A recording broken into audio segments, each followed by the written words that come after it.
being in the club for 27 years, you know, watching you guys, all these kids growing up and becoming like unbelievable people, unbelievable, helping out, just great for everything. That's how we try to do it at the club, and Pete's doing the same thing. I want to make it a family. Look, you need something, we'll try to be there. We'll help you as much as we can. It's not about wrestling. After a while, wrestling becomes this small in your life. Right now, it's this big. It's the biggest thing you have. But after you have a kid, and it becomes a little dot. Yeah, crazy. Yep. My boys don't realize how right now for my boys, it's their life. But the older they get, the smaller it's going to become. And you got to find that happy medium. Guys, before we get started, just want to let you know, if you have any questions for us, please click the link below. You could ask us any questions via email, and we'll get back to you by the end of the episode. All right, guys, we're here with very special guest, Vinnie Santinello, on episode 38 of the Modern Man's podcast. Vinny is the head coach of Sure Thing Wrestling Club. He started that club up in the 90s, early 2000? 1997. Yep. And he's got an amazing club. He's got an amazing way about him. Full-time job, 3 kids. He's been somebody that the wrestling community has looked up to immensely, myself included. He was my coach back in the early 2000s. I reached out to him to come on, and he was super juiced up about it. So we are so happy to have Vinny here today. Vin, thanks so much for joining us, man. Yeah. So happy to be here, guys, man. I've been following this thing. You guys are blowing it up. Really doing a good job. We're just trying to reach a couple people to help them. That's it. That's it. Yeah. You know, kind of similar to the way you're making an impact on some of these young kids that my son is friends with. People talk about you in such high regard. And not just people that wrestle for you. Okay. Not just people that wrestle with you. Actually, you had a chance encounter with my cousin Vin, who is a plumber. A couple weeks ago, he called me raving about you as a person. There you go. So it's not just in the wrestling community. You're leaving your mark everywhere. That's so funny. The plumber came over. He was awesome. Vin's a good dude. Yeah, actually, great. you know Vin. His boys used to come at Impact. Okay. He's from Manalapan, and he was. I think he knew Zach somehow. Good He's dude. in the Navy. Yeah. So great family. They're out of Manalapan, and big tough guy. Wrestled at Manalapan High School, but raved about you. It fixed it. Well, we had a leak. I thought it was a leak. He said, it ain't a leak. It's your plumbing's something wrong with it. Came in, fixed it in 2 minutes. He was great. He was great. Came back. One time he was like, it didn't work, so I'll be back. And yeah, he's good. Yeah, it was awesome. He was awesome. That's great. 2 Vins hanging out, banging out plumbing. That's awesome. Yeah. He said my cousin Vinny sounded like the movie with Joe Pesci. Yeah, listen. Vin will strike you that way sometimes. He's a big, intimidating guy. Yeah. You know, a little different than Joe Pesci, but he's solid. But, you know, I got to tell you, in all counts, everybody I know that wrestles for you. Yep, Zach too. Yeah, I mean, lifers over there just rave about you. Yeah. You know, and the reach you have and how you get through to these kids is very impressive. I'm following Petey. I see him. He's got that knack, and that's what it is. It's just my belief is you got to have fun. Right? Yeah. Whatever you do, if you have fun doing it, you're gonna want to loving it, and you're gonna want to being good. Yeah, Petey makes it fun. Yep. That's one thing he's a master at. If something's fun, I always told my little guys, I want them sprinting in the room, and then the wrestling part be the hard part, and then we play a game at the end, and they leave. They think they had a fun time. It's like the last 10 minutes, we're having fun. They can't wait to get there. We're wrestling. Now I'm not too happy about this. Then they have fun again. That's awesome. Is that where you got that recipe from? It must have been. And then with the game? It must have been, because I used to go to Short Thing not only while I was wrestling in high school, but I used to go there every Sunday with Shane, and I would be his partner on Sundays. And that was amazing. And Kenny Theobald was over there. He'd be cracking me up. But Vinny would always crack us up. And like I guess subconsciously I have learned so much, because I know what it feels like to be the kid who like doesn't want to be at practice, but I also know what it feels like to be like the kid that, like I was saying, Goodale had us doing cartwheels when I was in high school one time. So I have the kids do cartwheels every single practice, because cartwheels were fun to me. And then Ethan was there last night, and Shane. And I said to them, after the young kids left and the middle school and high school kids came in, I said, hey, when I was 22 years old, Jack with Stanley told me and Mike Gaeta that it was up to us to run practice at 22. And you're so used to somebody else telling you what to do that he just threw us in the wolves. That was a blessing. That was like 17 years ago now at this point. You're learning under fire. But so I did the same thing to them. And right before I prepped them, and I said, hey, give these kids whatever you would want if you were sitting in their shoes. Would you want, if you were a kid, would you want to sit there and hand fight for an hour and a half and get yelled at, have to do push-ups the whole darn time? Now, how did they do? They did awesome. Yeah. They were showing their moves. You know, they're young, but they were showing their moves. You know, I jumped in a few times and explained a few more details, but it was good. My boys are running practice for me now. You know, they get nervous, but can imagine. Yeah, it helps them as a wrestler too. Yeah. Like bringing your boys back, Shane and those guys coming back helps Shane as a wrestler. He's tightening up some of the stuff he's doing. Shane is such a good kid too. I was talking to his mom last night. Just really solid kid, great foundation, and you know, Pete, I've come to realize how much you've done for Shane along the way, just as a mentor, and his family definitely appreciates it. You've been in his corner. Yeah, for sure, man. That's the beautiful thing about it. That's why I say it's more than just wrestling. Right, you know, it's right. more than just wrestling. You build stuff. Like I'll give a funny story about Pete. So we go to Cody Fove's wedding. Right, and I'm not a dancer. I don't go out on the dance floor. My wife's out dancing. Pete must have been in the bathroom. I see Harry Turner. I see Gagliano. None of them are very impressive. So I'm saying to myself, hey, I can get out there. I can dance with these guys. I can hang. So I get out there. My wife says, you're coming out. You're dancing. So we start dancing. Next thing I know, he comes out. Dances, cuts up the rug like you wouldn't believe. All right, you know, I'm back. I'm back at the table. I haven't danced since that day. You didn't try to set up a dance battle over there? No, hilarious. Yeah, you're coming out. I didn't know. You know these. Yeah, but you don't strike me as the kind that backs down from a challenge. Pete was there for a dance battle. I can't even take credit for that. When I was young, I used to go to teen night in LBI, and my aunt used to drop off me and my cousin. And she would drop us off, and the last thing she would say is, don't be a wallflower. So my cousin and I, as teenagers, would get there, stand against the wall, tell ourselves we can't be a wallflower, and we had to get out there. I'm the wallflower. So I just get out there, man. I just get out there for years. And then you know what's funny, Vin? When I stopped drinking, I didn't know what to do. So I was like, all right, I'm not hammered anymore. Right. You know, am I still gonna dance? And I would kind of sit there, and then my main focus became like cocktail hour, and I would kind of stand right where they come out with the hors d'oeuvres. Right. And I'd just be hitting the scallops wrapped in bacon. And then there was a weird window there that everyone would be looking for Party Pete. And I was just like, I'm just hanging. I haven't been drinking all day like everybody else has. I'm just chilling right now. But then I was like, all right, you know what? I still want to dance. You don't have to be drunk to want to dance. I still want to dance. You probably doubled down on the dancing. I feel like you went twice as hard. Ev and I were at a wedding together. I was cutting it up. Did he have good moves? He's a good dancer, yeah. Yeah, I was with a crowd of people that I was like, okay, I can battle with these guys. And all of a sudden, out of the woodwork, here he comes. Throwing up kicks, dancing, splits. I was in the back practicing. I'm off. I was warming up Vin in the doesn't back. strike me as the type that gets intimidated easy, so he must have brought the heat. Yeah, he did. He came right out at it. You know, it is interesting, though. It is interesting. When you're drinking, it's a different level. And I was saying recently with the drinking and everything, I always had a gut intuition on how I felt. And I would always get nervous in a lot of situations. And my son has the same thing, I could tell. You know, if someone's cursing, if I'm cursing, I could tell that he knows, like, within him in his belly that it's wrong and he has it.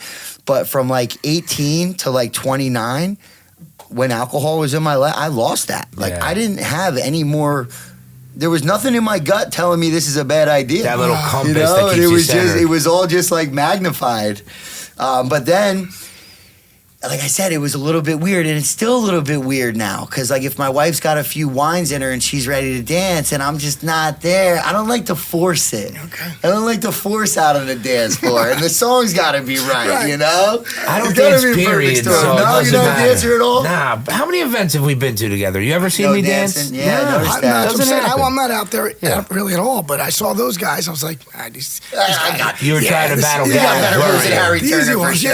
Then we went to Harry Turner's wedding after that, and he was throwing down again. Still not that good.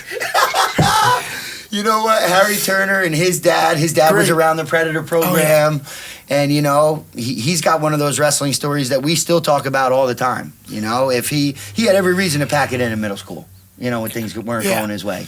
But he stayed at it, ended up in the state finals with Jimmy Lawson. Yeah. Now he's coaching. I talk all the time about that big circle on the mat. It's a full circle. It's crazy. You know? Crazy. That's what I said. That's the thing that I love about being in the club for 27 years. Yeah. You know, watching you guys, all these kids growing up and becoming like unbelievable people, helping out, just great for everything.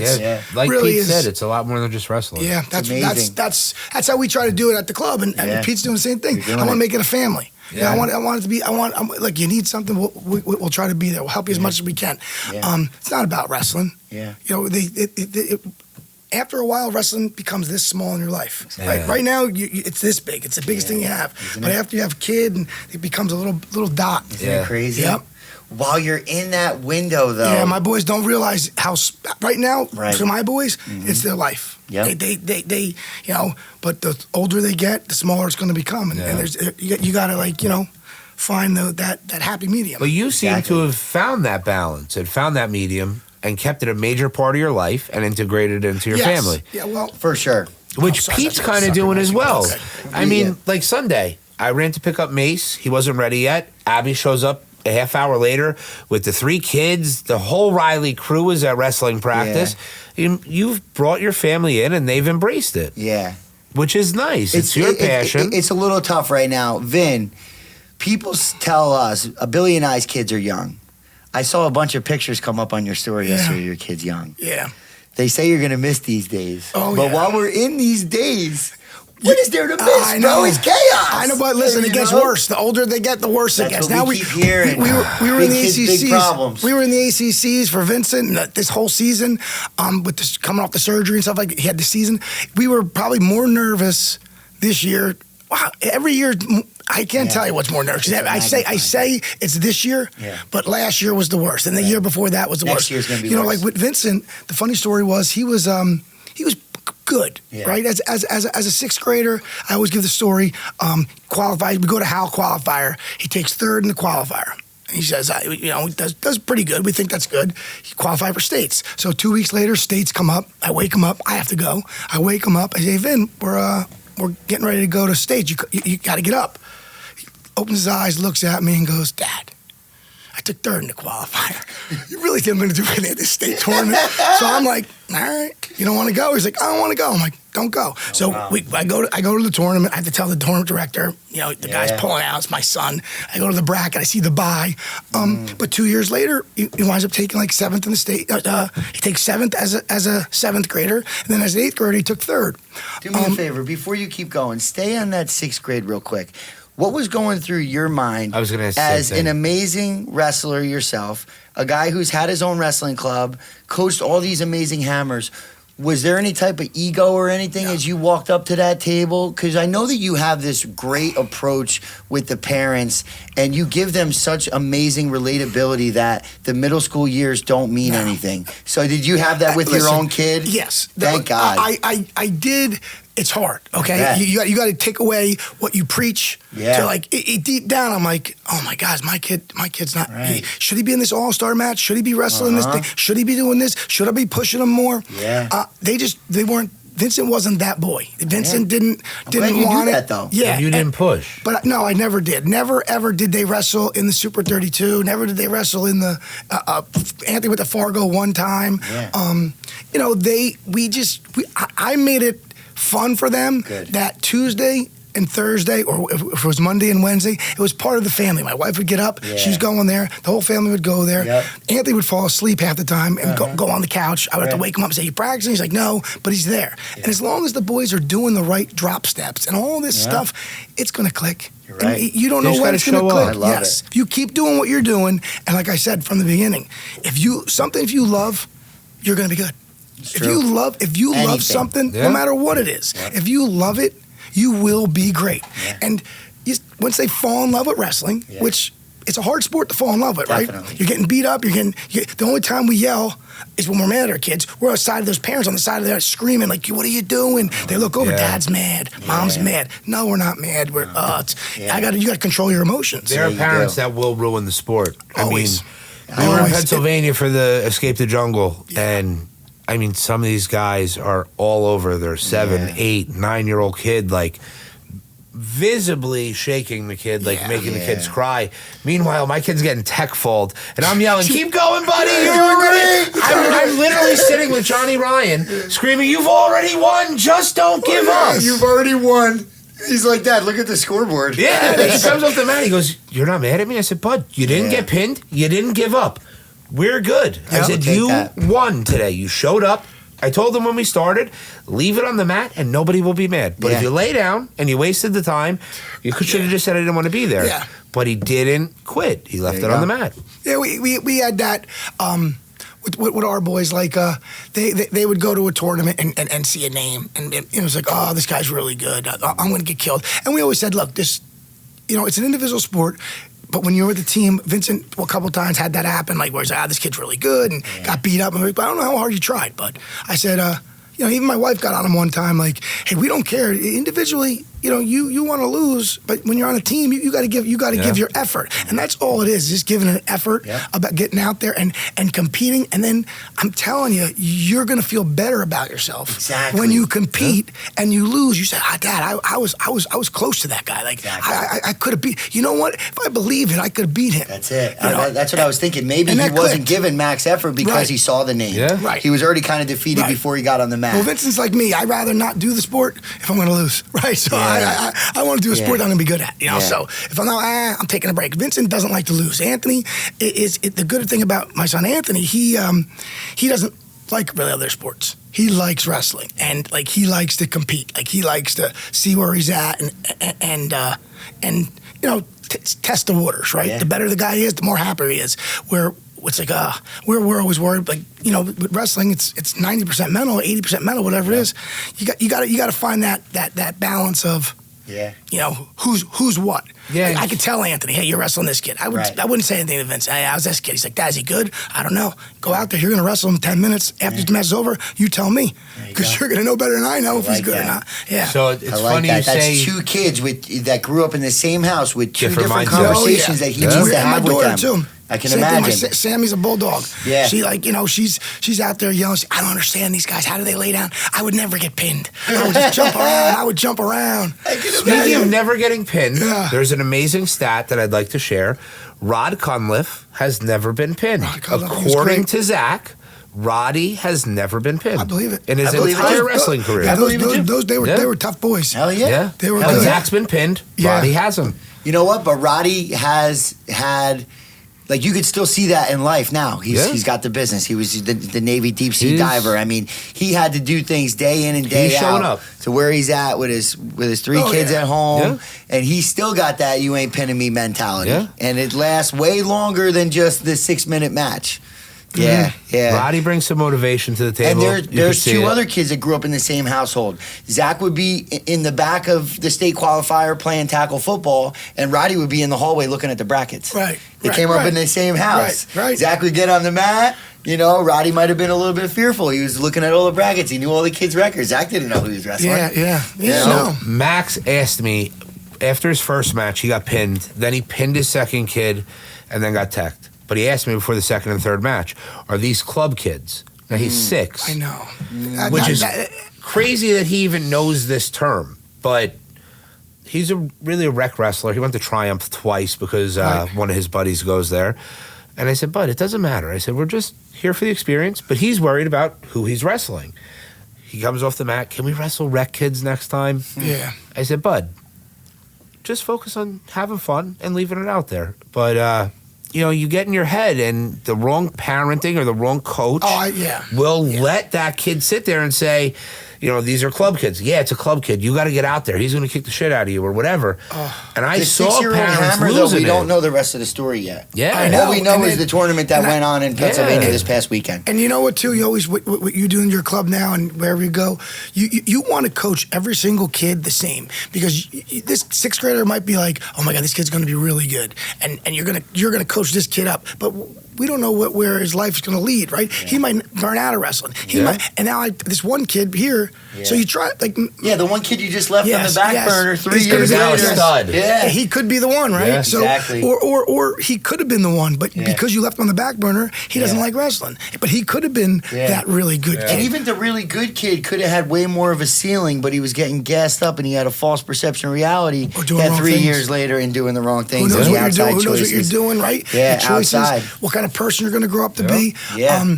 So like I said, I always take pride because kids that come to the club are going to wear your singlet, right? Yeah. Why?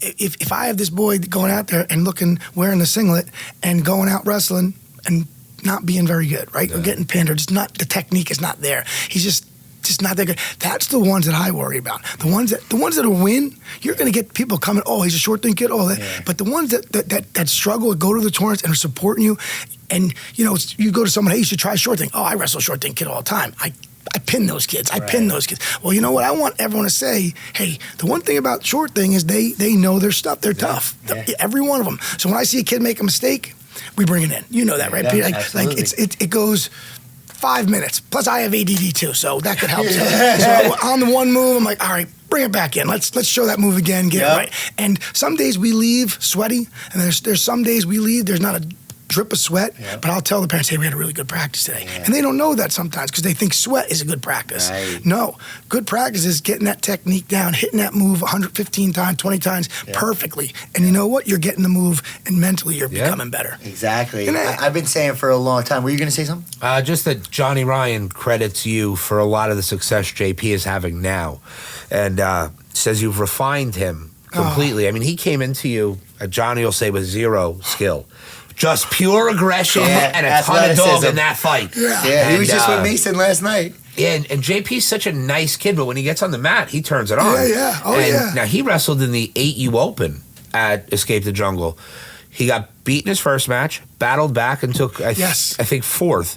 But the kid's been wrestling realistically for like 6 months. And he had a break, too, because they were on an unsustainable route going from tournament to tournament. He didn't like that. He told me. He told me coming in, he said, look, I think I took the wrong approach last time. Which is great for him. Yeah, he's very self-aware, Johnny. And I could give you this. The boy, JP, he comes like early, 5 o'clock, and he stays for the second class, and he's a goer. He loves it. I almost say to myself, we got to slow him down. He's tough, and he loves it. But you know what? Sometimes you can get away with that. Like, look, there's philosophies like the Damian Hahn's dad, and how great was Damian Hahn? One of the best wrestlers that ever came out of New Jersey, right? Yeah. One of the best wrestlers that ever come out of the country, right? He's great. They were. It was called the Hammer. Yeah. Their practices were hard. It was killing them and doing it. And it was okay for Damien. It was okay for a lot of those guys. Yes. That might be a good approach. I don't know I can't tell you what approach you should take in wrestling. Your approach is working, I'll tell you now. For some guys it is, but I do lose kids. Hey, I don't think you should go to this tournament. Don't worry about the super there. You don't have to do this. Mm-hmm. I want to be on an all-star team. I want to be on this. And I'm like, well, you don't have to, but you can. Yeah. And who am I to tell you that approach isn't going to work? Right. There's thousands of kids came to my club. Maybe it didn't work for everybody. Yeah. Right. But I truly believe you're in for the long haul. Yeah. You only get a certain amount of years to wrestle. Yeah. Right. College, you're done. Who's going to make the Olympics? I mean, that's pro. There is no pro. Mm-hmm. So that way, I want you to finish out your career. I want you to finish those 4 years. I want you to finish wrestling, love it so much that when it's over, I did everything I could. It's over. I can't go back to it. It's good. Yeah. I finished it. Absolutely. Rob Morello gave me the best piece of advice when it came to parenting a wrestler. We were at the PAL golf outing, and he said, you don't want to burn your kid out early. No. Just let him have fun. You don't want to burn out at 10. You want him to burn out at 20. Let him enjoy it. Just get mat time. Have fun, laugh, hang out with Pete, and call it a day. As he gets comfortable and grows, he'll ask for a little bit more time. Now he wants to go to Pete's on a Sunday. He never complains. Nope. We go on Tuesdays now that baseball ended, and maybe we'll pop in at Sure Thing in the near future when he's ready. Yeah, you pick it up. Slow and steady wins the race. Yeah. I'm glad Rob said that because he's been with us for a long time, Morello, and he kind of got that. It's the only good advice Rob's ever given me. The only good advice. You know what? Between Rob coming on here and then what I was also thinking about when you were talking about your boys was we had Kylie on here. Oh yeah. And we were talking about you a little bit, and I was saying, what was Vinny like as like a wrestling parent, in those years that his kids were there? He's like, honestly, he was amazing for the program because he said that you'd be calling him about other kids, not your kid. No. Most parents. Yeah. 99.9% of the conversation still to this day with parents, they don't even ask me how I'm doing. I mean, it's straight up their kid is the only topic. Yeah. Right. And he did this, he's got to do this, he's got to do that, blah, blah, blah, blah. Your approach with Kylie was, hey, I was just watching the 138 pounder. He's got to work on this. Hey, what are you thinking about over here? It was all specific to the team, which I loved hearing that because I love the team element. Yeah, of me wrestling. too. It's so fun. That's why you guys are successful coaches. It's so fun. The team aspect is great. The one kid that didn't get pinned and you guys won the duel meet, that's amazing. Again, there's some kids have to lose, right, in wrestling, but there's a job. Yeah. Right, there's a job to do, and you can make a kid feel good that he lost, but no, you won the match for us, right? You won that match. You wrestled this state champion. You only lost 4-2, 5-1. You saved us points. You won. You know, at the end of the day, it comes down to heavyweight. It's awful. Right, you know that guy thinks that he's the one that lost the match or won the match. I'm almost glad they switched it now. They did, you know, but still, it still comes down to that last match, right? And that but kid it's not always on the same guy. Right. But I'm saying that how they do it now. There's always going to come to the last match. The pressure's going to be on that boy. No, the pressure was on the kid that got pinned earlier, right? Or I didn't do my job. Exactly. I only won 4-1. I should have majored that kid, right? So that's why I always want, you know, the team stuff is important. I think you know, you could have like in baseball, 3 for 4. Yeah, team lost 10-0, right? But you go in the corner, okay, Dad, I did pretty good. Yeah, good on the way home. Yeah. Got the game ball. You know, we lost. We lost 11-3, but all those 3 were me running around the bases. No, absolutely. And there was a few years back there where the Point Borough football team ended up losing on a field goal, and all these adults are talking about the kicker. I know. Missing, bro. How many minutes of football game? 48 minutes? It shouldn't have come down to a 48 field goal. minutes to win the game. Yeah. This guy, nervous wreck. He's sitting here all kicking. The pressure on him. Every parent, you're going to talk about this kid? Big stage. It's not one play. Get out of here. It's a whole game. That's why there's a whole game. That's it. They didn't just line the kicker up. The play before ran 3 yards farther and kicked the field goal was in. Yeah. Exactly. But people forget that. What about the missed tackle? What about the penalty? Sure. 47 minutes went on before that poor guy came out there. But the last thing is the first thing you remember. You remember, the last guy to wrestle, the last guy to kick. I just hate that the adults are the ones with these They're all living vicariously through their kids. But they're young kids enjoying their high school journey. How'd your high school journey go, bro? Yeah, mine wasn't great, but life is going pretty good for me right now. So I don't need to be victorious through my kid today. I just always have a hard time with that. No, but you're right. But I remember those parents are the ones that are going to ruin it for their kid, that are talking about other kids blowing the game or whatever. All over. Now the way the sports are going with this specialized, I mean, even wrestling, it's tough. It's a tough sport now. Baseball's just as bad as wrestling. I mean, wrestling is... That's what we're saying now. It's not just Baseball's wrestling worse anymore. than wrestling right now. Every sport's bad. That's what everyone's saying. 6 years old, my son's first season of baseball. We had baseball 3 nights a week. 3 nights a week. Yep. Just, 2 games, 1 game, practices. Fall ball, all-stars, it's crazy to me. leagues. There are 6-year-olds that are playing all of that stuff. Not sustainable, man. They got to be kids, too, though. They got to be able to Max live. does everything. He just started BMX. He's in a BMX league. Baseball just ended. Yeah. I think BMX and wrestling have a good correlation with the core strength and everything because he's a tough little wrestler. He's getting good. There's a kid, Jeff Ligo, who's one of the top BMX riders around. They're from Howell. He knows you. He wrestles for Howell. He's a sophomore. And they said it's very similar BMX to wrestling. I can imagine. With the, what your body goes through in training, but the accountability. Because it is kind of like a, it's individual, right? Yeah, it's just you. Nobody's pedaling for you. Now you have your team and your home track. Yeah. But you're out there to win. Oh, yeah. So, he drew that parallel. But and your son's doing it now? My son started 4 weeks ago.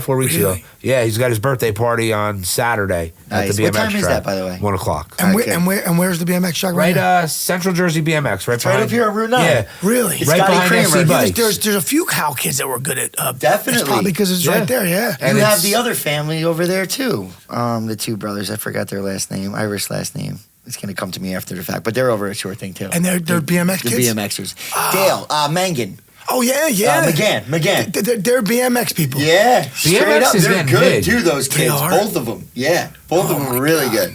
Yeah. Dylan and Shane, I think. I wouldn't know that the other stuff. night. It's funny, yes. I wouldn't know what a lot of the kids do. Like I heard about Jan. I'm like, they don't talk about it a lot. And I know a lot of the kids are playing football, so I try to go to their football games. Nice. I went to Elliot. Clayton. Clayton's great. Yeah. Robbie's son, Jake is really good athlete. That's Zach's cousin, right? Zach's cousin, yeah. Yes. Oh yeah, because of Mouse Lori. Jen. Yeah, Jen. Yep. Jen and Zach the are mom was cousins. named Lori. Yes. Yeah. Yes. Small world, man. Yep. Now, I think it's very commendable that you'll go see these kids in their other sports. I like to. That's huge. A couple years ago, they were playing in Brick, the Howell kids. It was Elliot, Brady Little, Tormy. There was a bunch of them. There was like, it was great because Probably had Trevor over there. Trevor was playing football Hodgson at the time. was playing that year. It was great because I got to see one game. I got to see like 7 kids, you know what I mean? And I was like, all right, this is a good, easy spot here. That's to go awesome. One-stop shop. Yeah, it was good. And those kids are probably juiced to see you. A lot of those Howell kids been with you for a long time. Yeah, they've been at it, and a lot of them are heading into high school within the next few years. I know. It's going to be exciting. Crazy. It's an exciting group. That group actually reminds me of the Slendor and Darby and all those guys group. You know? They actually, those guys were more Triumph guys for me, so I don't know those guys. This group reminds me of with Cody Phobes, Harry Turner, Langle, and that group of kids coming up. So that group first, then you had the group you said, and now this group, which is pretty neat. You know, which is cool. Which is a good following of how it shows what the Predator program does. Yeah. I mean, you ran that for that's one of the best. Fun. It's one of the best. Very good program. Yeah. You know, we got we got Tom's River. They do an unbelievable job, right? Absolutely. Now, Rick, my brother's taking over that program, with Tony Nash and all those guys and Kylie. They're into it. See what Wall's doing? Wall. They're unreal. They're doing unreal. Wall does a great job with everything. Yeah, they're really doing good. They really are. They got a really good group coming in. A bunch of really good, same boat as you guys though. I would say mostly 7th graders. Okay. I mean, Mikey Ballard will come in. Ballard's a good kid. Yeah, next year, and then I think the rest are 1 year away. There you go. One or even maybe 2, but they're going to be good for a little while now, Wall. Absolutely. They got the future coming in. What do you think for Howell? Always good. Yeah. Always I good. agree. It's not going nowhere, Yeah. Howell's always good. Well, especially when you got guys like Petey, right. you know, getting involved with kids at young ages. We were talking about, though, like the parents and all those conversations. When I was coaching with the Rebels and the lights off, it's one thing, and you're just with the kids and the coaches, and you got your own morale and all those conversations happening. Once those lights go on, I used to run to the locker room because my stomach couldn't take it anymore. Really? Yeah. Once the light comes on, they would like swarm to me. Full-blown adults, not even kids' parents. I mean, the kids' parents I'm fine with. Full-blown adults coming up to me. Hey, what was up with so-and-so? Right. Bro, you got so much to say. Come to practice. Yeah. Right. What are you doing here? We see you here at the matches. And it was like this whole... And finally, I'm like, I can't stay here. Once the lights are on, I'm out, dude. It's funny you said that. Don't talk to me. I got to tell you something. I was talking to Gags the other day, and I didn't know you. I always thought you were still coaching now. I really had to disconnect. Yeah. I mean, my daughter's going to be 3. He said, my son is 4, and Mason is 9. Right. So we did the Jersey Shore League this year. We did the club. But did you run that for a year too? I did. I had a few years running, and then my wife, we pretty much had 2 kids back to back. Yep. And then what I did was, instead of being the head coach of the Jersey Shore League team, the little guys? I took the intermediate group. We have the Little Sharks, which is where I started. Yep. And then that next year, Morello stepped down. I jumped in. And then I realized, age-wise, my son went from Little Sharks to intermediate. So Matty Lindemann took my spot, and I went down. And I've been with the intermediate guys with my son doing Devo matches and stuff. Yeah, still at the Predator. And then this year, he's not going to be intermediate anymore. So we kind of did intermediate practices, Jersey Shore Saturdays. Okay. Because I learned a lot from you when it comes to being a wrestling dad. And my son is very calm on the mat. And I attribute that to my calmness in the corner and the conversations that I have. But I've talked about this a lot. We left the Santa Showdown the one year, and I didn't say a word to him about wrestling. We were talking about Madden. But in my mind, as I'm driving down the Parkway, I'm thinking, okay, we can go get privates. We can go to another tournament. We can go to state qualifying. My wheels were turning. Yeah. I can go for a run once we get home. Like all this crazy stuff, and I just left it all inside, and I didn't say anything to him. I'm like, hey, you want to play Madden when we get home? But you were juiced up like, off the win. You just didn't. But you didn't let that positive energy carry to him, so he thought you were only excited for the win. You were excited because you were with him, I'm sure, too. It wasn't even win excitement. It was more towards how do we do way more wrestling than we're currently doing. Yeah. On his first ever match. That was going through my head. Yeah. So I can see why these parents get so crazy. But my line for the last few years is the parents need more coaching than the kids do. What I like about your club is that the parents could hear all of your messages.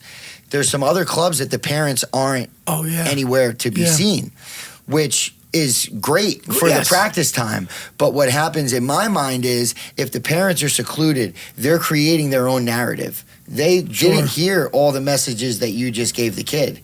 So you could have told the kids, hey, man, you guys might need a little break. Don't go to these tournaments, XYZ. Right. They're in the parents' corner going, hey, so-and-so's going here, so-and-so's going there. We got to go here. And we're like, oh, well, Vinny just told me I shouldn't go to Super 32 yet. Right. You know? Like I said, the Super 32... It's an unbelievable tournament. Don't get me wrong. You want to get recognized, you go out to that tournament. But the travel, right? You're going out there. There is a possibility you could go 1 and 2, right? You're driving all the way, flying, whatever. Same thing with Virginia Beach, dude. Right. That's a long trip to come back with no W's. $1,000, right, to go out there. But the good thing about Virginia Beach, where I think, and the team tournament stuff, you're with a team. Exactly. You know what I mean? You're not going out there. You're not 1 and 2. You might be 0 and 5 or whatever. And it's not the wrestling that your families look forward to there. No. It looks like they're really enjoying we try to make time. That's our the family wrestling just so vacation. happens to be the reason why you guys all drove down there. That's the short thing family vacation. I love it. I even love it. You states that the short thing families have their own box up there. Yeah. Their own suite. I used to hang out there. I didn't know that was a thing. Go up there, charge my phone, hang out on the couch. That's pretty cool. All the families are up there. The good thing about us is, I guess, with my wife and the way we try to do it, right? You want it to be a family thing. That's what you're doing here. You want the parent. There's parents. Like, I'm glad don't come. Do you know what I mean? Like a kid that's really, really, really good, but I'm glad they don't come. Right. And it's awful to say that, but it's not the right mix. It's not the. It's the reality that you're going to clash with some parents. Yeah, you can avoid it. Be I try happy not about to. it. You're so chill. I try to go on the mat and do nothing. Some parents, it's going to be unavoidable. Yeah. I see it in football. I see it on the baseball field. Some parents, no matter what, think their kid is better than where they're at, and they're going to. It's your fault if their kid lost. You know what's good about having a club though is, like, I don't know. I think that gets brought over to, like, I'm doing a job helping them when they go to Hal. Coach Gaggs is going to be the one who might be getting yelled at. 100%. I don't know. 100%. That's on the high school coach, bro. That ain't on. Fair. Exactly. He's not winning and losing in the short thing. No, you're right. So I don't know, but we do get that. Like, hey, what's going on here? What we need to get better here? Why isn't he doing this? I'm like, it's a process. Trust me. They're going to be good. Yeah, you stick out wrestling, you're going to be good, and it doesn't matter where you go. Yeah. You can go Triumph, Elite, wherever you want to go, right? In this area, Petey's place, wherever you go, you're going to be good. If you like wrestling and you like the sport, there's no different. Coaching philosophies might be a little different, right? Everyone teaches a little bit different, but there's 1,000 ways to make a pizza, but it all comes out pretty good in the end. Right. It's impressive to hear you say Pizza's that, my favorite. Because in all actuality, those other clubs are kind of your competitors. And I mean, when you break it down, people have a choice. You just mentioned them. You just said they're a good club. It's just different philosophies. Yeah. And one thing I've learned, like I said, we went to Triumph twice because Max's buddy Jack Porter does goes an amazing there. job, and Nick Roy came up under you, right? Nick was super welcoming. Everybody there was really friendly.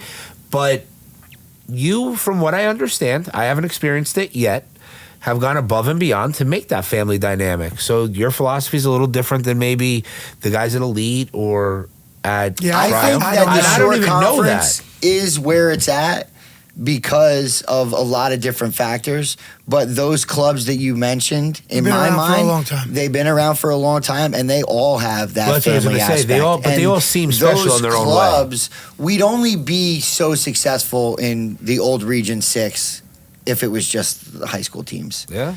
The fact that we have all these clubs available that all are within doing like 20 minutes of each other. Doing great. Yeah. I do though. You know what though? I do believe, like, if you when I wrestled, there was a couple high school coaches that were college wrestlers. Yeah.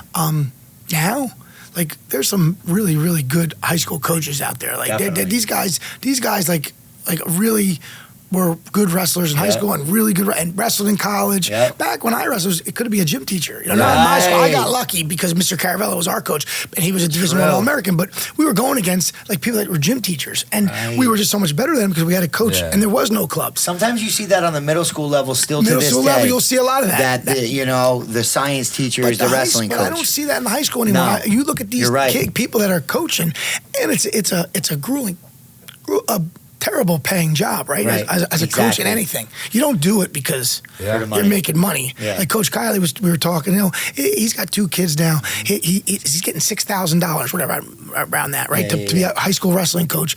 And you got to spend hours a day, come home. Bro, if you chop that up, your wife, the snack stand, you're making the gas, minimum the wage. Conversations that your wife's having, the burden that you're putting on your wife, you're in the negative. Your wife's watching too. So thank God I got lucky with my wife was she became part of the club. Like you said, when you came, my mother was checking people in, right? I always had a family. I got lucky. I had my father-in-law, my mother. They all ran the club.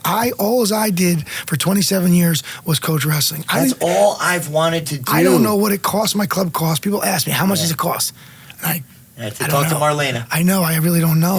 Again, we have parents coming in that just bought into the family atmosphere. I got Marlena, Joe DeMatt, just behind the table. That's what's been happening to me. Thankfully, if my wife's not there calling up, hey, I'm not going to make it. Don't worry, we'll be there. You know. That's been happening to me as of late. So basically, what I did in the beginning was I pretty much just gave away the farm, and people would come in, and I would just say, "Listen, I have a full-time job. I love this stuff. I love this." And that was how it went. And it got so bad to the point that people didn't even know how to pay me. And I would say, don't even worry about it. Don't even worry about it. And then this guy, Mike Heyer, came in, and before you know it, he would roll up the mats every time. And he would set them up. And I wouldn't have to get there an hour and a half early and set up the mats because he came in. And the more people that come in, because my biggest fear as a wrestling club owner was I didn't want to have to be worried or doing anything else but helping the kids. And when you're doing the other stuff, or your mind's not there, you might have a different energy. I was really fearful of that for myself. So I'm so glad that other people have stepped up and done the website and done the payment links and done all that stuff that it could allow me to stay present right there with the kids. You got it. And not have to worry about any of that other stuff. It takes a village, right? It sure does. That's why you have a packed house now. Yeah. You got so many kids because you put the kids first. It wasn't about money. It never was. And never will be. Yeah, now people are paying or whatever. I don't even know. I mean, I don't know how many people are there making payments or whatever it is. Wrestling IQ has helped big time. Yeah, I'm sure, and you streamlined it, or Mike was able to. Mike did. And you got to focus on the kids. That's it. Pete runs around at the beginning of practice. All the kids chase him. Right. They're throwing balls at him, whatever it is. Pete's there for the kids. Yep. That's it. Oh, you know that. You always, you know, he does it for the right reasons. You know, like I said, I'm not a businessman. That's the bad thing. I don't know anything about But you business, are a coach. But I do love wrestling. And I said, and I only do the club because I'm a police officer, right? So I can't coach high school wrestling. I would coach for $5,000 and do high school. But that's it. I have to do this. I've got to do a wrestling club to keep I love wrestling. I like being around the boys. I'm getting old now. I'm 54. I'm going to have to get a hobby. And my wife is like, you better figure something out. I can't see you golfing. I can't. I like it, but I don't go all the time. Bingo. I can't find anything. You better just keep yourself healthy. Fishing, I know. Stick with wrestling. So right now, fishing is what I can't see you fish. You got too much energy for fishing. No, wrestling's my hobby. That's it. And I'm like, how long can I do it for, though? You know, and I love it. But you can keep showing up, right? I mean, and when you retire, you'll just have a little bit more time to show up. I don't know if I can be the coach that tells the kid what to do. I have to. I gotta be. You're always sweating. I gotta show the move. No, I can't just say, "Hey, do it this way. Do a high crotch." I want to, and then bring it back in. And, demonstrate the hold. Exactly. And just like we were talking about the wallflower, what I always never wanted to be as a coach was the guy with the foot on the wall. Yeah. You know that guy. Yeah. You know, leaning against the wall with the whistle. Yeah. Nobody likes that guy, dude. No. Nobody's gonna work really, really hard for that guy. So, that's the same type of thing. And I found myself there my first year at Howell. Gags didn't give you any responsibility. You got to figure it out, So he wasn't having pep talks like, hey, this is what you're doing. Okay. We just walk into practice. But I was like this. I had my foot against the wall. My arms were folded. And I almost had that same fear of being a wallflower. And I was like, all right, I got to get away from the wall. So anything forward, I'm good. Anything, I just got to get away from the wall, and I'll find my lane. Now, I'm surprised that you were awkward in that setting. I mean, you walk into like unforeseen territory. I went to Freehold Township. The wrestling, there was no wrestling history. There was no wrestling feel. They had some good individuals prior. Oh yeah. You know, actually, Vitola's daughter, I think, was with you for a while. He was a big time wrestler in Freehold Township, and Morello was there with me in our days and stuff. But there would be dual meets that we would lose like 60-3. I'd be the only one to win. So I painted this picture leading up to that day. My reasoning for it was like I painted this picture that was different than like what I walked into. So I probably had some self-doubt that I wore the powder blue singlet at Freehold Township and I wasn't going to be welcome. So I'm like driving there with all this clouded thought. You psyched yourself out. That I kind of leaned against the wall. But then that only lasted probably 30 seconds, dude. And I was like, okay, I'm just going to be Eric Hassian's partner. Yeah, you just hopped in. And then I'm going to be Shane's partner and Murph's partner. And like that's...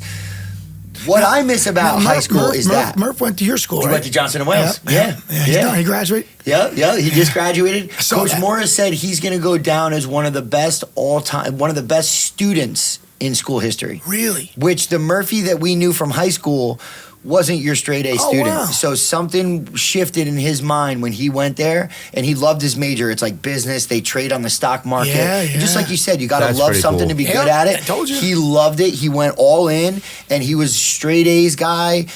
Coach Morris said he's a phenomenal leader, great teammate.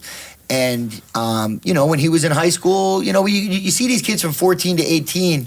The high school years are weird. You're trying to figure things out. Am I a cool kid? Am I trying this, doing this, doing that? Who are you around? I mean, you saw it as a parent. Who you hanging with? What are you guys doing? So he had to figure things out on his own. And I actually talked to Murphy after NCAA's, and he didn't make it on the plane.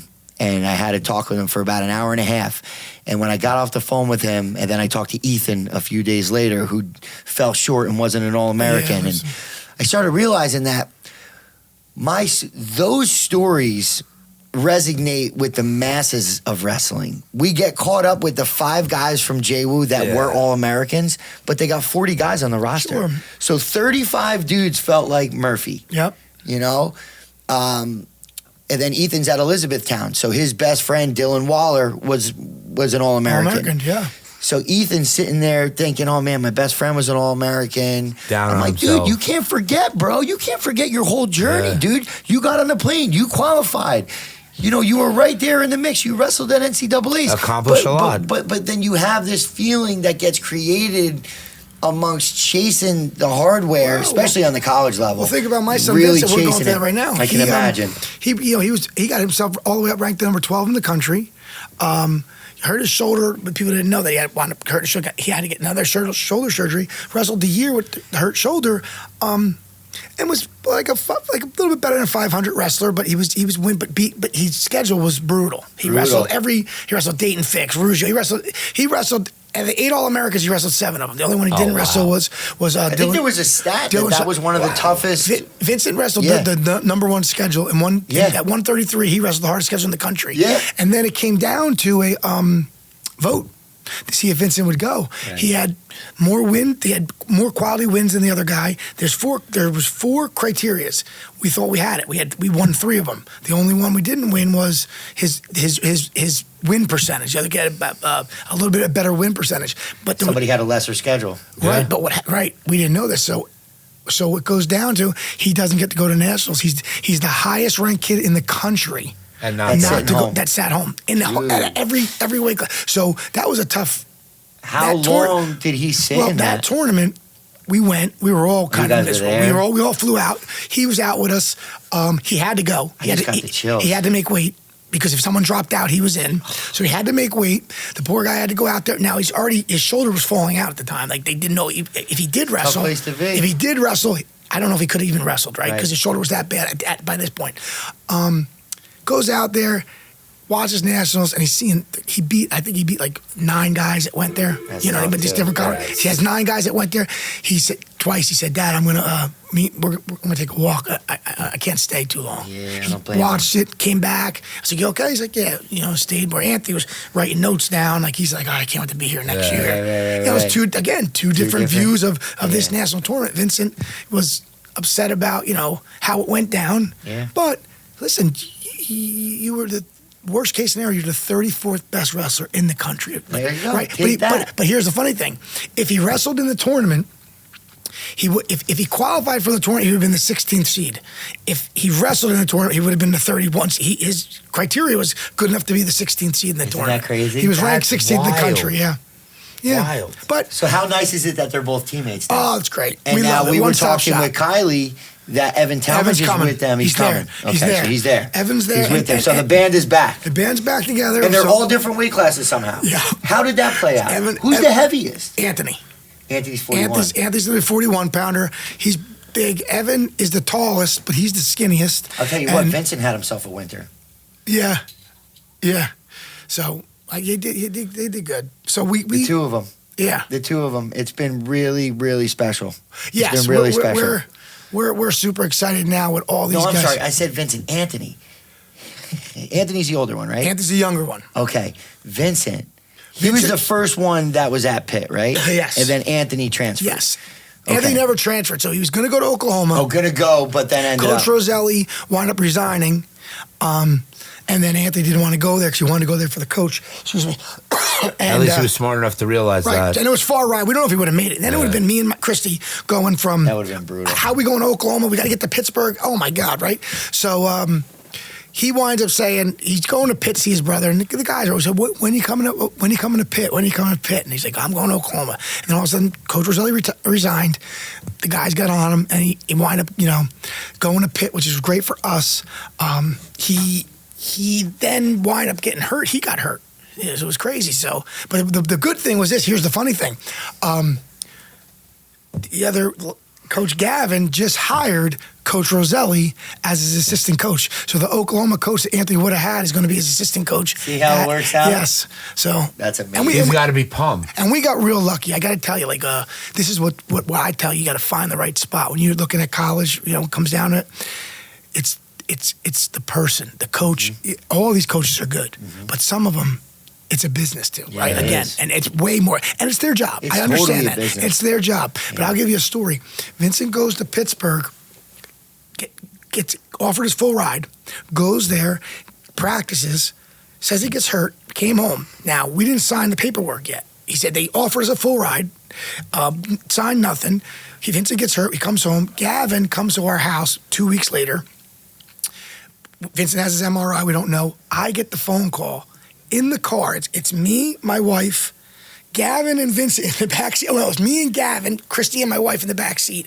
I get the phone call and the doctor says he tears his shoulder. Now, we're just about 2 seconds away from signing a full scholarship. Big moment. Yeah. So I look back at Coach Gavin and said, "Coach, I got bad news." I said, he tore his shoulder. He's going to be out for 6 months. Didn't blink an eye. It's okay. No worries. He's like, "Where we going?" We're going to get. He kept it. Boom, signed it.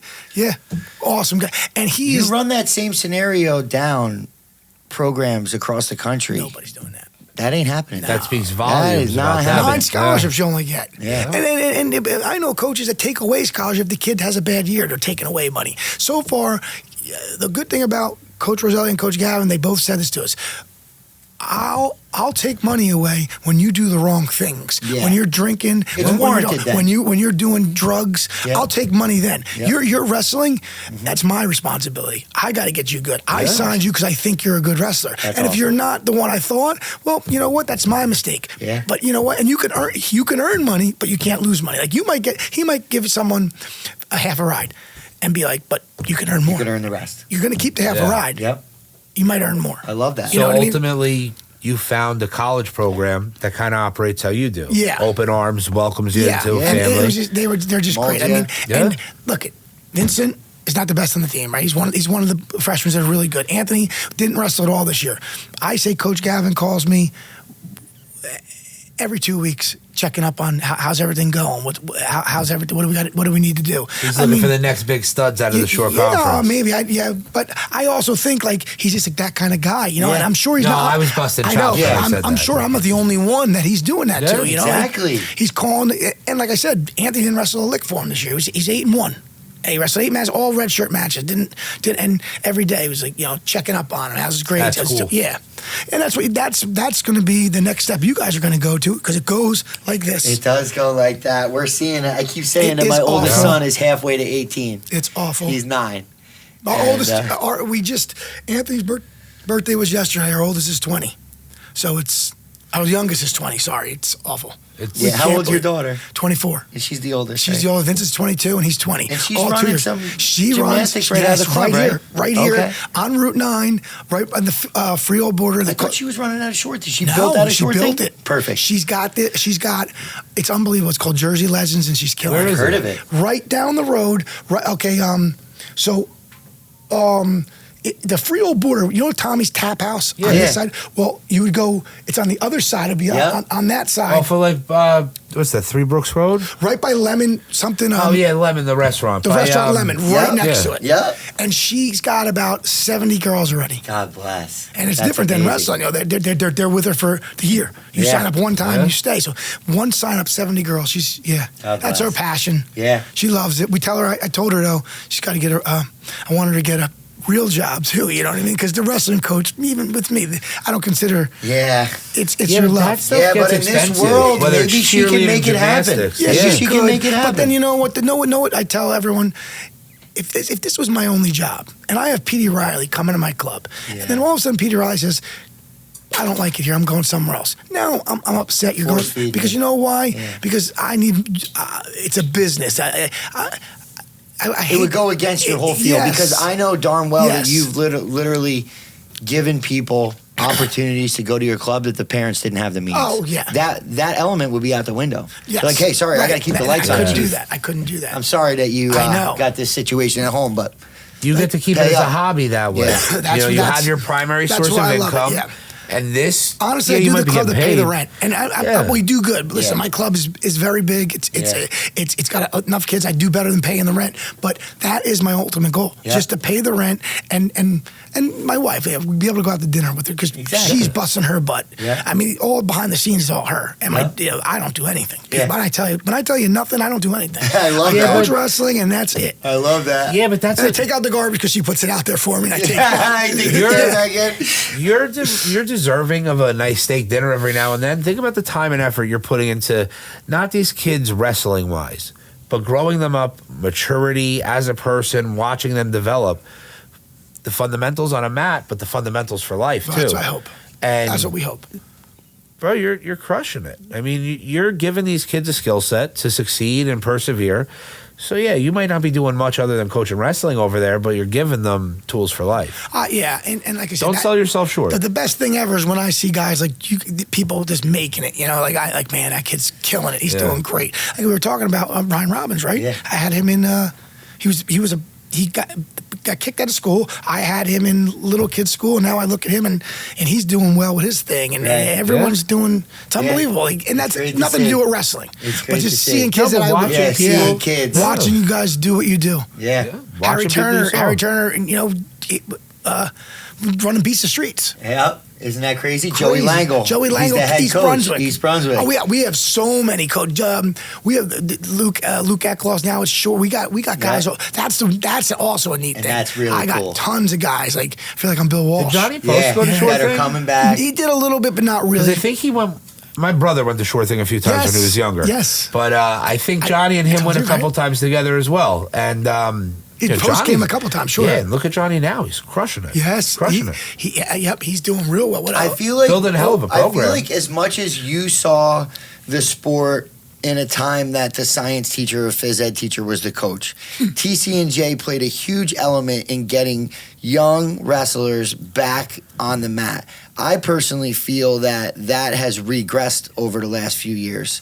I don't know if less guys are going to TC&J for teaching, less guys now are looking to get into coaching, but I feel like there's been a lot more openings And I think that there's a lot of older head coaches. And they're not filling. It's weird. There's been a lot of older head coaches.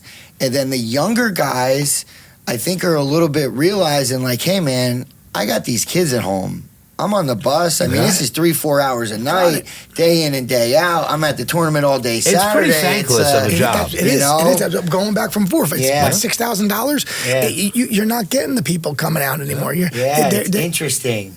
I hope that now the next wave is going to be a little bit more of a pay it forward that Coach Morris gave us. Like, I attribute a lot of me getting into coaching from Coach Morris because he had that same family mentality.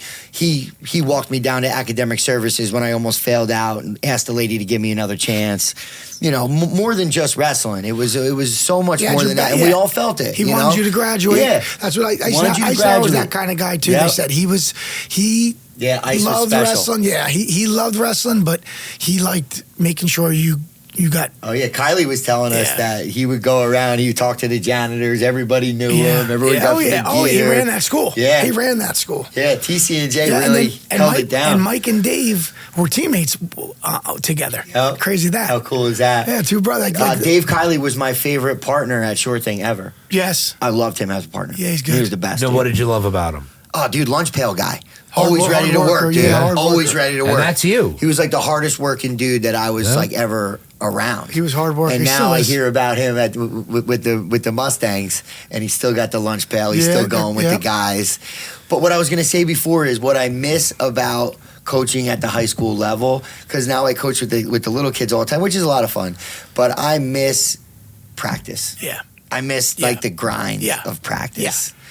Yeah, and I don't even know what my expectations are for little kids' practice to look like. But when you got field day energy this time of year, and they're sitting in school all day, and all that energy's bottled up for your practice on Tuesday night, and no one's paying attention. Dalton was there last night. I walked out of practice last night. I let Shane and Ethan, put your ass on the other side. No, it's fine.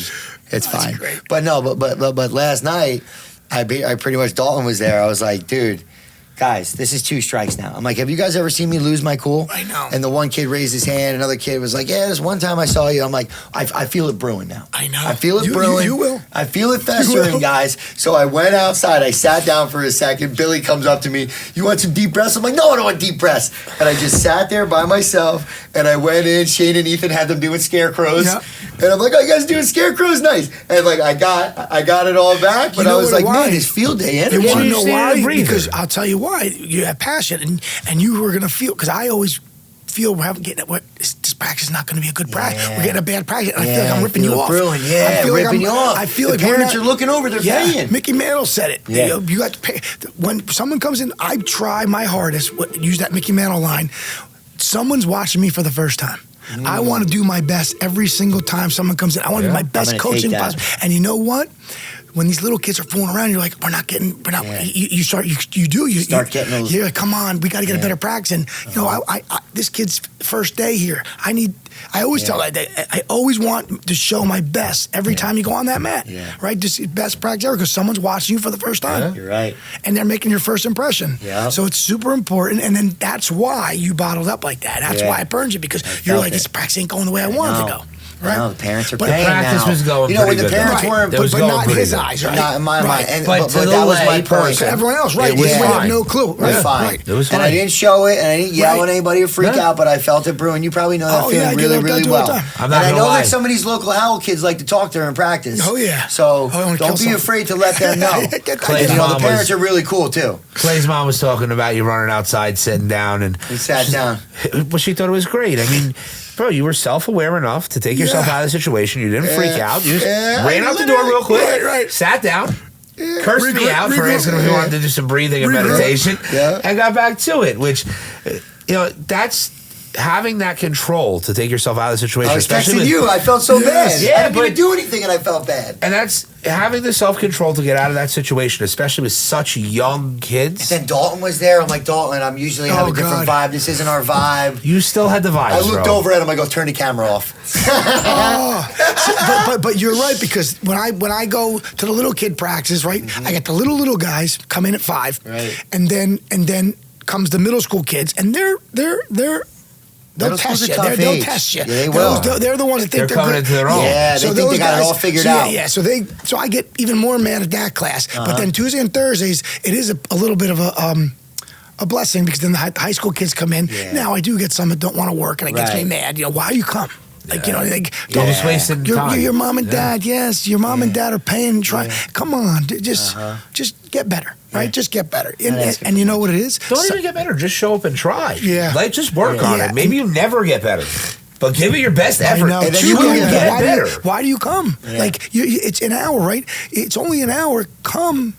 Like, you're coming because you want to get better. But then when you get there, you find your buddies, and we have this thing that a couple of kids, you've been using the word, I can't stand it. They call it a try hard. Okay. When someone, he's a try hard in practice. I hate that. That's what you want to be. Yeah, I said, I wish I was called a try hard. You know, I wasn't. I know. Unfortunately, I know what I did. We learned from how we train, right? I was going to say, unfortunately, I think Devin's probably one of the kids that gets called a try hard. Oh, because Devin, he tries very hard. Yes, he does. Yes, Devin. We got to get him. Great.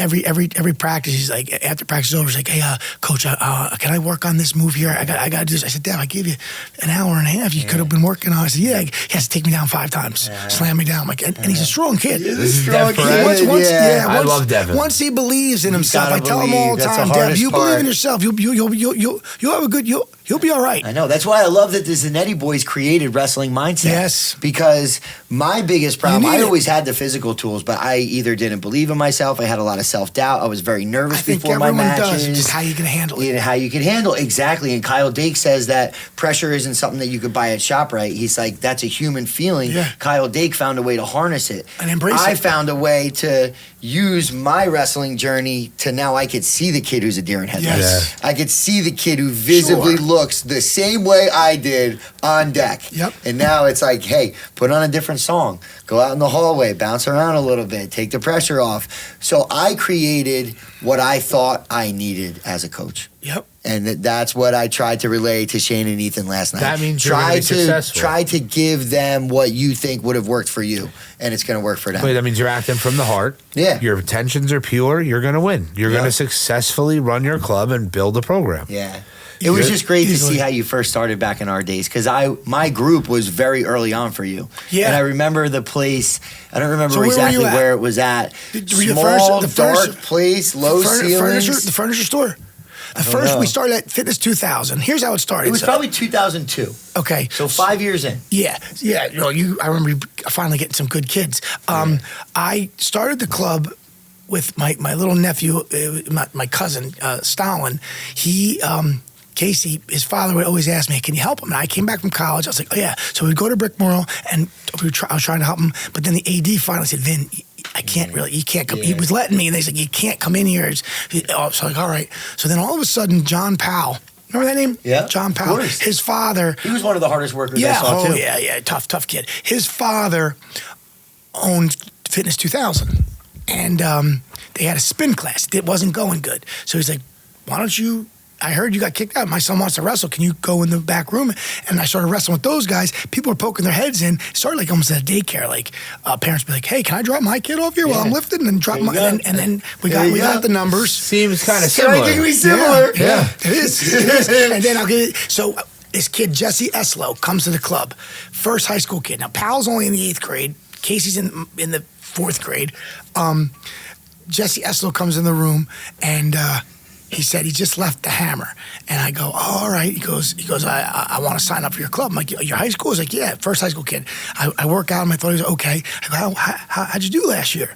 He goes, I was 0-17. I'm like, oh my God, the first kid I get's 0-17. But we wound up in his senior year, he wound up going 35-3. Solid. So you know what I mean? Places in the States, there and then wrestles in college. Perfect. So and he sold it. Like, it was so, because back then everything was in the paper, right?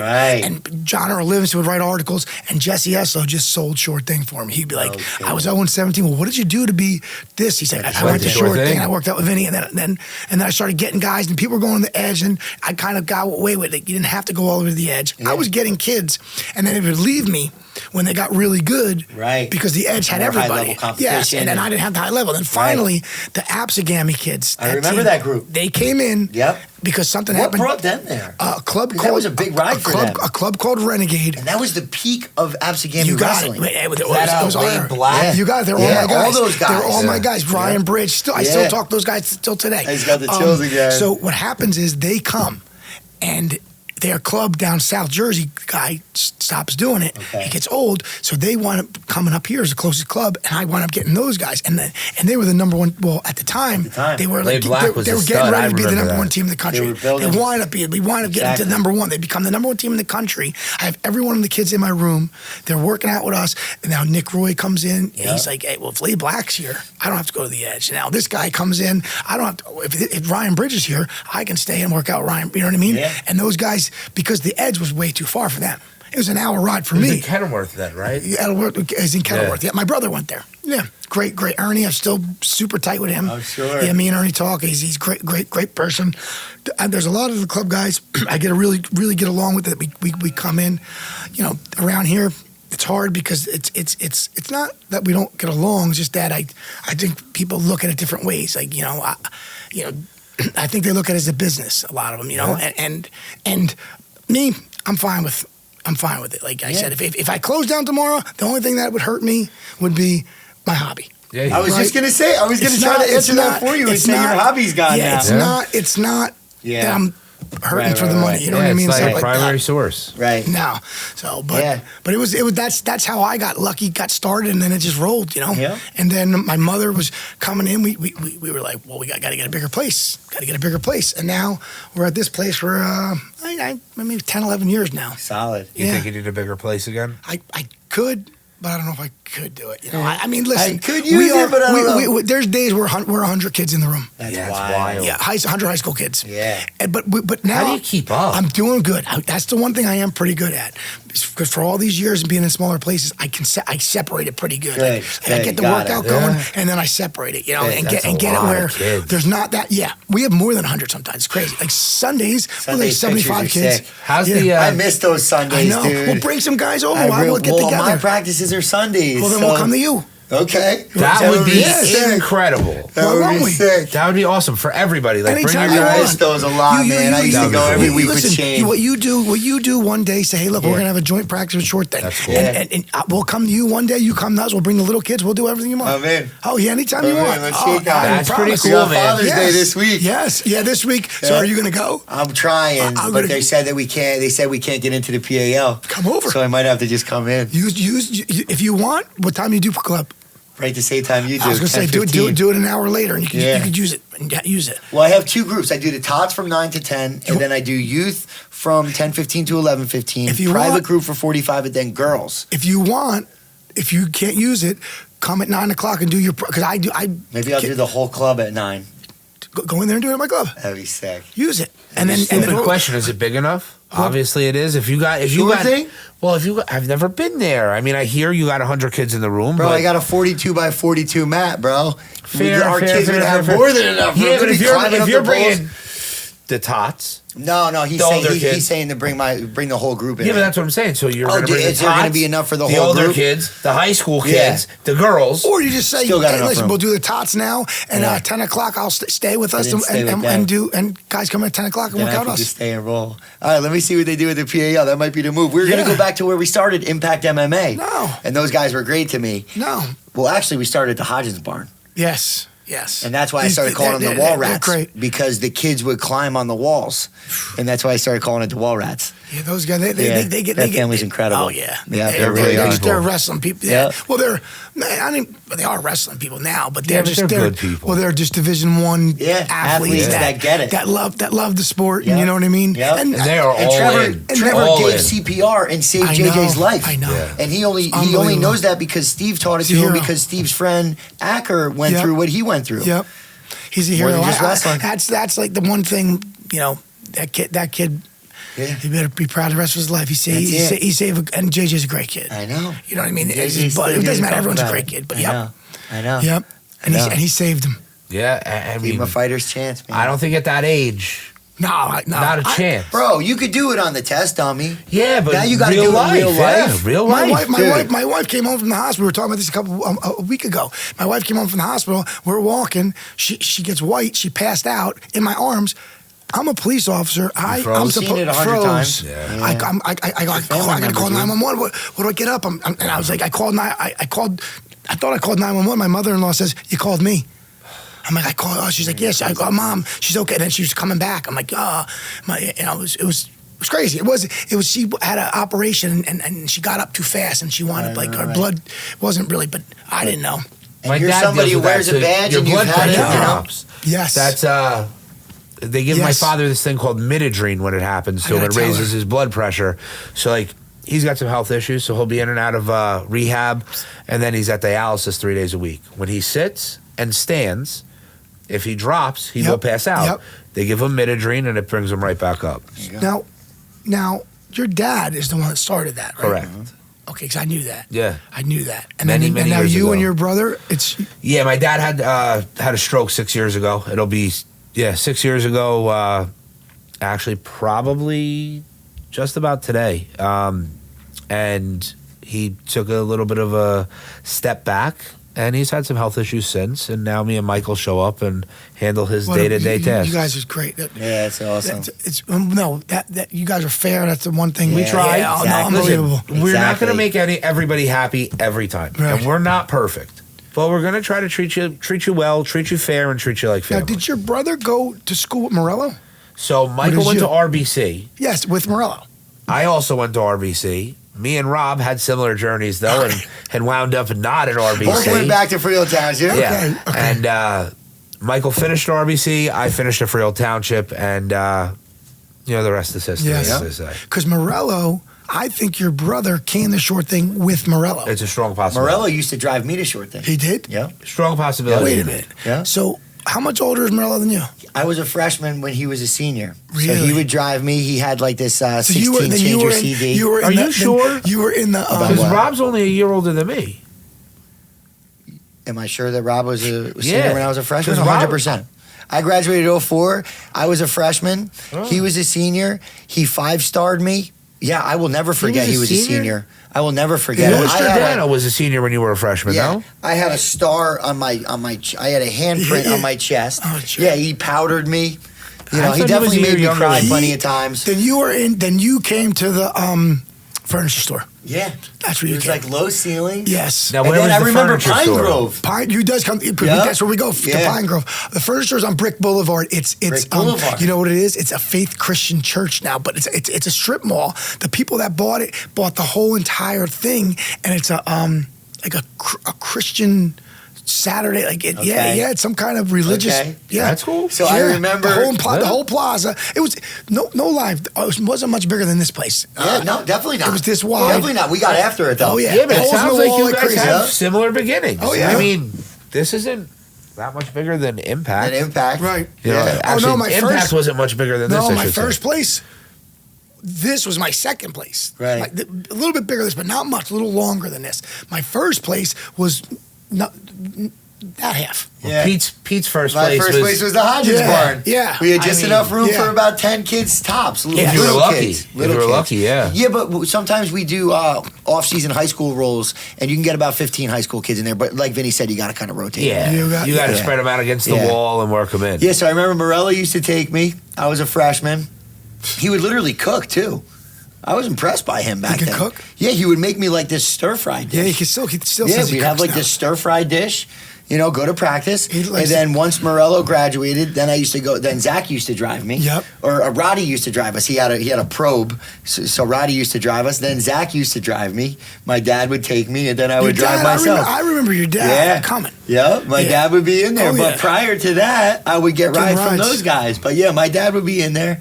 Oh yeah, I He remember. was working 6 days a week back then as a carpenter. and still made time. Yeah. No, he was. Yeah, Still I Never remember, missed I a remember practice, his dad never was- missed a match. I played 3 sports in high school. He never missed a football game, lacrosse game, wrestling match. That's when I was in impressive. college, he would drive to a Wednesday night dual meet, go back to work Thursday morning, be at the dual meet Saturday. Impressive stuff. Showed man. up for his kid. Yep. Oh yeah. Yep. Showed me the way. And did it the right way. It wasn't like, you know what I mean? Like, oh, he was so cool with it. Yeah, your dad is very calm. Yeah. Very calm. Yeah, but one time before a match, he didn't like the kid that I was about to wrestle, and he would never say anything to me. But let you know, good, bad, ugly. You better win this one. Gave me the look, and dude, I pinned the kid. All right. And like, if he didn't say that to me, I probably would have won in overtime, and maybe I would have lost. But he's like, you better get this guy. I'm like, oh shit. With Stanley was your coach? I had 3 different coaches. I had Carl Schaff, Scott Lipson, and Jack Stanley. Oh. And then I put myself on ice the one year. I quit my junior year. I know, I wasn't going to bring it up. And then I looked in the newspaper. I regretted it the next day. He owns that, though, because it's part of his journey. Yeah, I'm glad it's part of my journey. But you think about this. If you know, that year, losing a year, he was really good. That was big time. That was a big time regression. But hey, I got to play lacrosse. Got to play football. My senior year still went pretty well. But yeah, as a coach, I'm grateful that happened. I wasn't always that way. I had a lot of kind of like unfinished business. In college, I'm also grateful for that one year that put me on ice that I was academically ineligible and making bad choices. That's what I was. I was drinking a lot. I was academically ineligible. I was partying, making wrong choices. And that was young? I'm glad. That was my freshman year. I lost half of my first year, and then I lost my whole sophomore year. That was me in college. And that's the most important thing. Now I got to tell these kids, because I go to Lockhaven and wrestle my freshman year, go to nationals, ranked in the country, and then all of a sudden, sophomore year, my grades were terrible. I could never get eligible again. Yeah, so my Division I career was over in 1 year. So I wrestled a little bit my sophomore year, half the year, and then the second semester was like terrible. Yeah. Didn't care about school. That had to be tough mentally. Yeah, didn't care about school. And I tell these kids now, like that, it's easier to get an academic scholarship than it is an athletic scholarship. 100%. If you put in the time in school, tech fall those papers that you're doing, major decision those papers, and you're going to get a full scholarship 100%. Somewhere. And with your wrestling, it's going to be, coaches are going to love you. They're going to be like, oh my God, this kid, I can give him 50% athletic because he's going to get 50%. This is a dream come true. And they don't have to worry about him being academically eligible. And it's you're not spending a full ride on a kid that might fail out. That might or just wasting a full ride. Now I can get you money. Now I can get everyone money. Yeah. When they get these kids that have academics, those coaches drool over those guys. I can imagine. And I think, I'm not sure, but we had Goodell here. I think if your GPA as a team is a certain amount, I think the coaches get a bonus for that. I wouldn't be surprised. So I'm glad they built that incentive. Why wouldn't a coach recruit a kid? School is so important for these kids to be so smart. 100%. Come on, man. Coach is going to recruit you because you're going to get him a bonus. I remember back in my day, they would keep a kid around for the team GPA. Sure. You know what I mean? Get those averages up. They probably still do that. Exactly. Yeah. Drop the program was a thing, and Title IX was a thing back then. If your team GPA is bad, they'll drop you. Yeah. Year in and year out, we were on the chopping block in the beginning at JWU. And they started right around when you did. And wrestling is not generating, it's not. There ain't no commercial money, marketing bucks. That's the scary thing. Yeah. It's tough. All right, well, this was amazing, Vin. Oh, thank you so much. We love chopping it up with you, man. I appreciate everything that you did for me along my wrestling career, and I appreciate having an opportunity to watch you, not only as a coach, you mentor these parents, the parents that I talk to on the Howell Predator level, they have really taken a lot of your stuff, whether or not you see that or not, but they really do. Dave Elliott has learned a lot from you. And Dave's a great dude. He's great. So that's been very special. But on top of that, watching you as a wrestling dad has absolutely helped me as a wrestling dad. And my son loves football. He does? He loves football. He's going to be his third-year tackle. Yeah, it's fun. He's all about it. Football's Wrestling? Wrestling's not fun yet. Yeah, but he shows up still. He's going. He'll do it. Yeah. He's going, but I'm taking a very similar approach that you have, and I'm so glad, because if I didn't learn from you on those Sundays and hear all your messages, I would probably have a different approach. I might be the guy trying to relive my career through Mason, unfortunately. Yeah. So thank you to you. I'm not that guy. Yes, you all won't. Right, so we go to Sure Thing Sunday? I have to see. I got to see what Chris Hill says. Right. If not this Sunday, we're coming. No. We're coming. If you can't get in, come. And we'll do it, because I promise we'll come to you too. I would love I'll bring a bunch of guys. I would awesome. love that. Yeah. I would love that. Anytime you want. All right. Anytime you want. All right. Hey, let's shake on that. Thank you so much. Appreciate it. Thank you so much. Thank you so much. Awesome. All right, guys, we hope you enjoyed it. Click the links. Tune in next week. Share, subscribe. We appreciate you.